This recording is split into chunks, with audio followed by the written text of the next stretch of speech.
शेवटचा क्षण, शेवटची ओव्हर आणि टीम इंडियाच्या खेळाडूंसह प्रत्येक भारतीयांच्या मनात सुरू असलेली धगधग। मॅच आणि ट्रॉफी हातातून सुटणार हे जवळपास निश्चित झालं होतं, पण सूर्याच्या त्या एका कॅचनं टीम इंडियाचा अख्खा डावच पलटला आणि साऊथ आफ्रिकेच्या पराभवाला इथंच गळती लागली।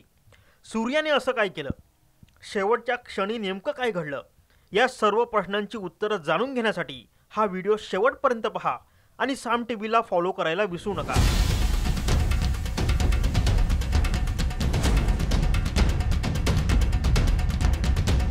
टीम इंडिया आणि साऊथ आफ्रिका यांच्यातला सामना अविस्मरणीय आहे।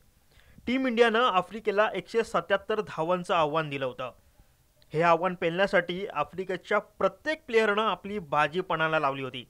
ट्रिशन स्टब्स आणि क्विंटन डिकॉकने केलेली खेळी आफ्रिकेला विजयाच्या दिशेनं घेऊन जात होती, पण खरी मजा आली ती म्हणजे शेवटच्या क्षणी।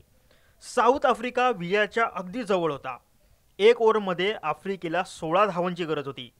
मैदानात डेव्हिड मिलर आणि हार्दिक पांड्या आमने सामने होते। दोघांच्याही डोळ्यात विजयाची ट्रॉफी दिसत होती। हार्दिकनं पहिला बॉल टाकला, तो यॉर्कर टाकायला गेला पण चुकून फुलटॉस गेला आणि यावेळी डेव्हिड मिलरनं त्याचा पुरेपूर फायदा घेतला आणि लॉंग शॉट मारला। त्याला वाटलं आता 6 कन्फर्म, पण त्या क्षणी सीमेवर उभा असलेल्या सूर्यानं पळत जाऊन कॅच पकडला, जो बिलकुल शक्य नव्हता। सूर्याचा हा फक्त कॅच नव्हता, तर ही ICC वर्ल्ड कपची ट्रॉफी होती। सूर्यानं कॅच पकडल्यानंतर आफ्रिकेचं टेन्शन वाढलं। पॅव्हिलियनमध्ये परतताना मिलरच्या तोंडावर तर 12 वाजले होते, कारण सूर्याने आफ्रिकेच्या विजयाचे दोर कापून टाकले होते। सूर्या पुन्हा एकदा तळपला आणि टीम इंडियाच्या विजयाचे दरवाजे ऑटोमॅटिक ओपन झाले। ट्रॉफी हातातून सुटणार हे जवळपास निश्चित झालेल्या भारतीयांच्या डोळ्यात आता आनंद अश्रू दाटून आले, कारण स्टेडियममध्ये खामोश बसलेल्या प्रत्येक भारतीयानं एकच जल्लोष साजरा करण्यास सुरुवात केली आणि भारताचा आवाज संपूर्ण जगभरात घुमला, कारण सूर्या यशाची गुरुकिल्ली ठरला। ब्युरो रिपोर्ट, साम टीव्ही न्यूज।